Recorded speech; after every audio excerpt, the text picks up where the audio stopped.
Hello, I'm Matt Russell. In this episode of Profiles, the payoff from persistence. But a wonderful moment for Shane Watson. The approach that has allowed Shane Watson to fulfil his passion. I used to go in the gym and just flog myself to death, really, whereas now everything's a lot more calmer. Also, the centre of attention. Morris is down towards the line, he'll go all the way, try. Josh Morris and the season that's set him apart. I got to come down to the Bulldogs. They gave me an opportunity to play in the centres, and I certainly haven't looked back since. Plus, well, it's a real blow. He's distressed, that's for sure. Behind the scenes of a fight back from surgery from Wallaby, James Horwell. Been a busy couple of days. I've only found out yesterday I was having surgery, so yeah, we've got to get into it, get it fixed, and get back on the recovery trail.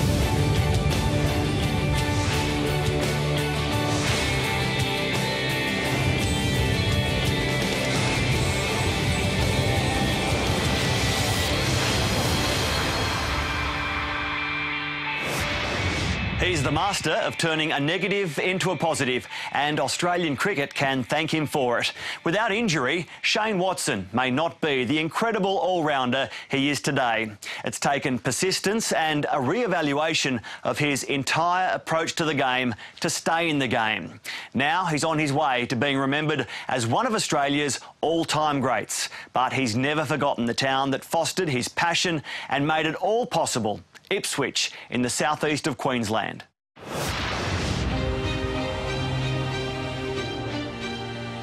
In Ipswich, we are very lucky to have a lot of inspirational characters around.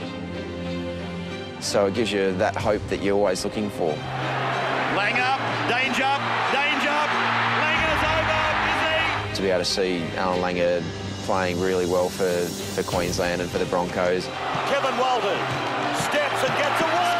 Walters brothers, who grew up in Ipswich as well, and Craig McDermott dominating for Australia. It always just made you realise that there is some hope there if you work really hard and you dream of playing for Australia and following in the footsteps of the people that went through Ipswich. And once again, Craig McDermott has hit that off stump. You always just sit there and just dream that maybe one day you might be lucky enough to be able to do it, and I am very lucky that things of my dreams have come true.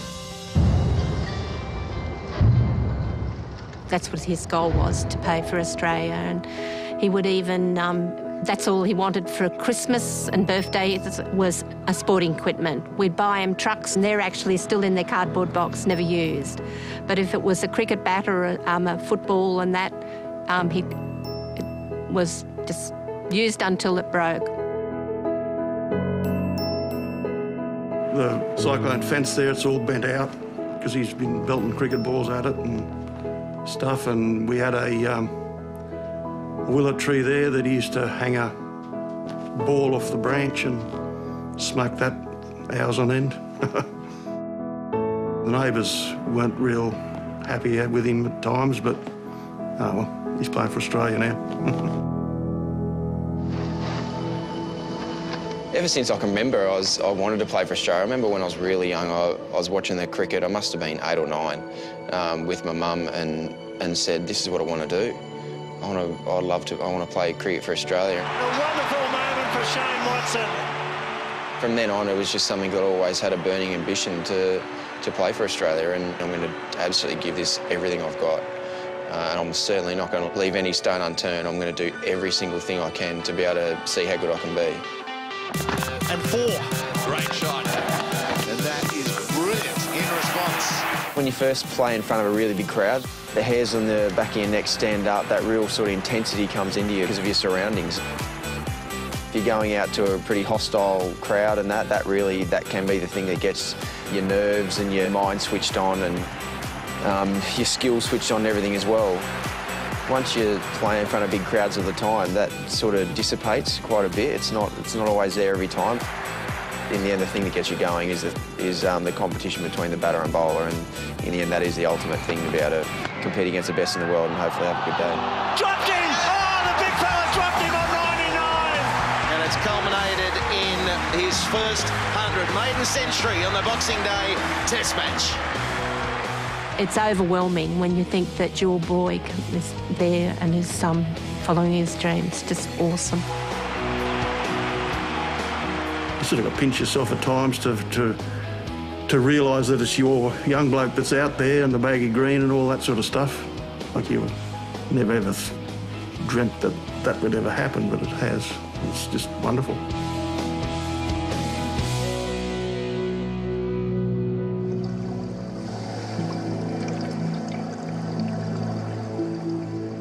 Up until a couple of years ago anyway, it seemed as soon as I felt like I started to find my feet and do well, I got an injury. It was always absolutely shattering. For whatever reason, I had a bit of anger in me, and every time I went out to play, I had to do well. And I put so much pressure on myself to perform every single time.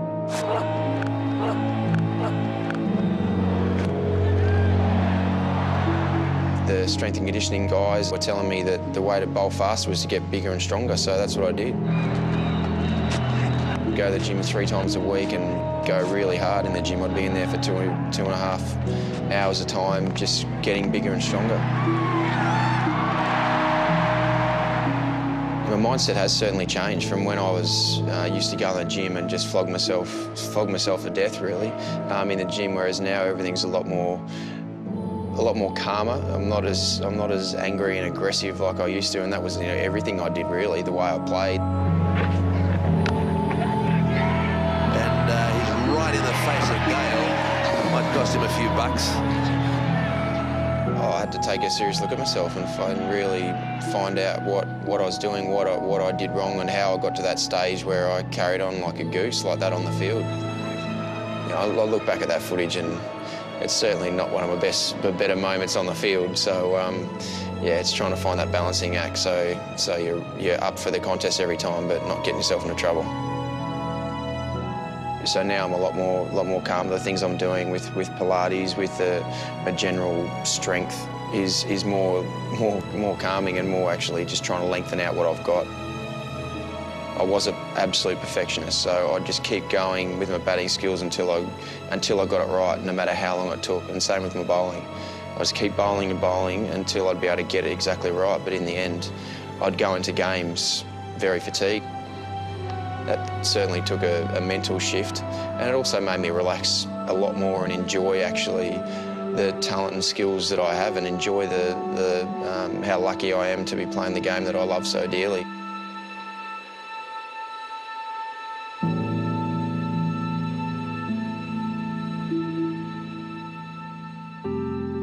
Being captain of the Australian team is something that I never thought that I'd ever have an opportunity to be able to do, but also well, I didn't have a burning ambition to be the Australian captain either. Shane Watson enjoying a good night. I was lucky enough last summer to be able to have that opportunity. It's actually one of the most enjoyable days that I've ever had playing cricket.